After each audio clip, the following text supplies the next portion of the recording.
Ndalohet në Rinas predikuesi i njohur fetar Imran Hosein, dyshohet për akte terroriste. Ndalohet në aeroportin e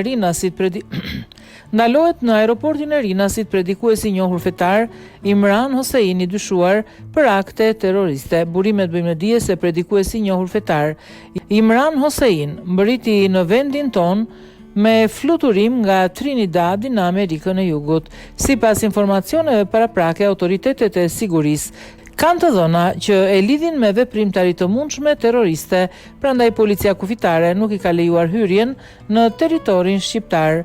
Imran Hosein, i njohur për ligjëratat e tij me përmbajtje fetare dhe interpretime radikale të ngjarjeve globale, kishte planifikuar një vizitë me karakter fetar në vendin tonë. Megjithatë, pas verifikimeve të kryera nga shërbimet e sigurisë, është vendosur që ai të mos lejohet të hyjë në Shqipëri.